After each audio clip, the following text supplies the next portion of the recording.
Olá, tudo bem?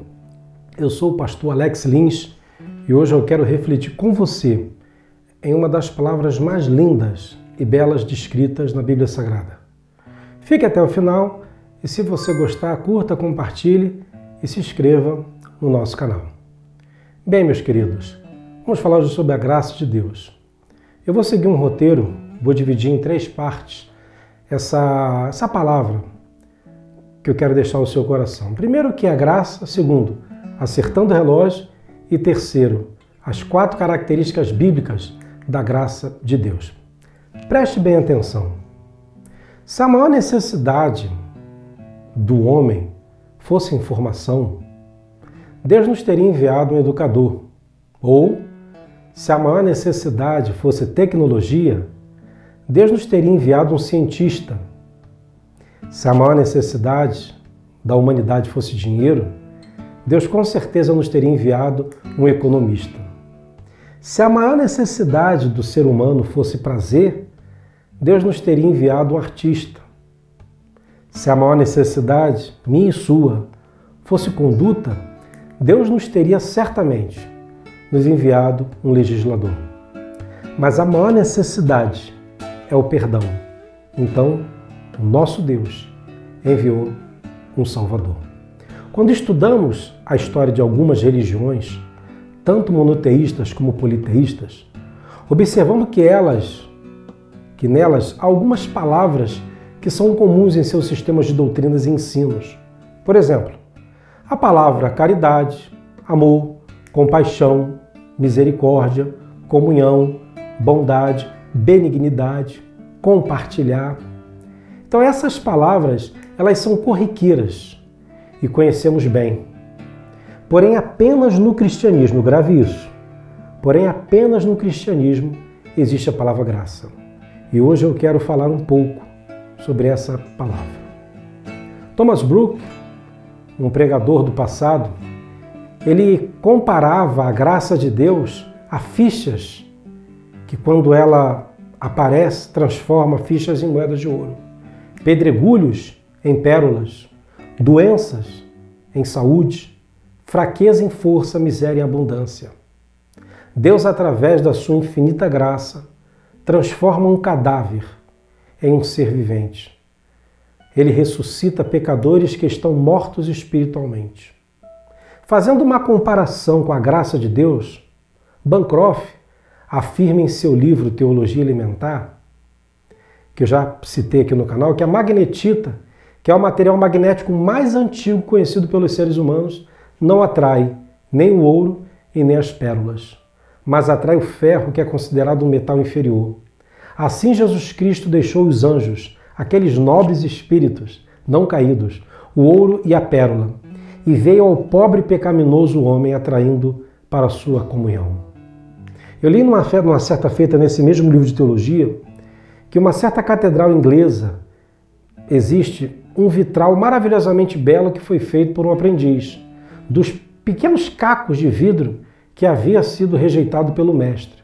Assim também Jesus Cristo está incluindo no edifício de seu templo o refúgio da sociedade, que sou eu e você. Bem, meu querido, diante dessas colocações que eu trouxe para você hoje, o que é graça? Alguns definem graça como um favor imerecido da parte de Deus. Mas eu acho essa definição muito pequena e muito simplista.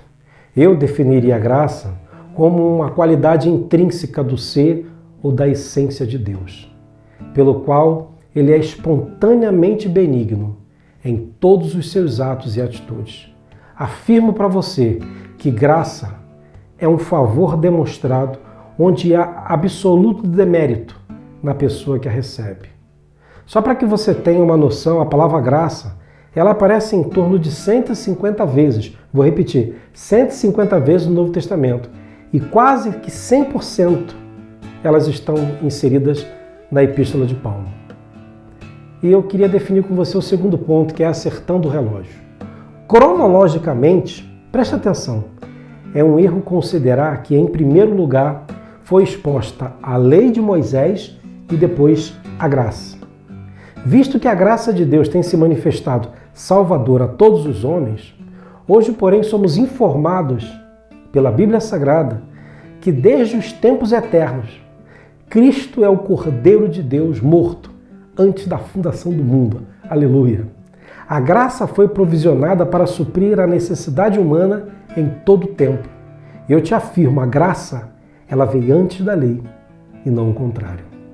1 de Pedro, capítulo 1, versículo 19 ao 20, fala o seguinte: mas com o precioso sangue de Cristo, como de um cordeiro imaculado e incontaminado, o qual, na verdade, em outro tempo foi conhecido, ainda antes da fundação do mundo. Vou repetir, ainda antes da fundação do mundo, mas manifestado nestes últimos tempos por amor de vós.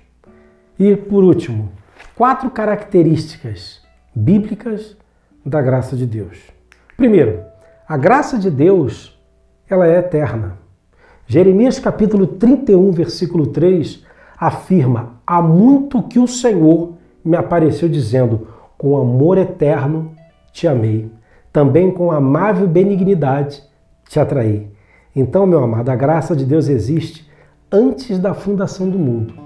Segunda característica da graça de Deus, ela é imerecida.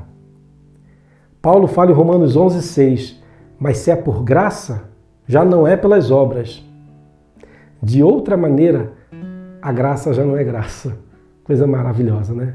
Então a graça ela não se baseia em méritos pessoais, em talentos individuais. Terceiro, a graça de Deus ela é soberana, ela é exclusiva dele.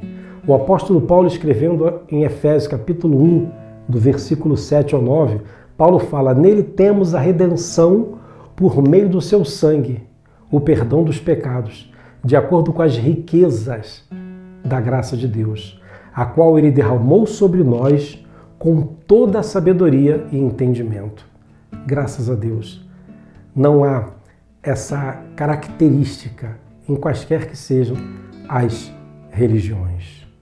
E eu concluo nessa lição e defino contigo que a graça de Deus ela é santa.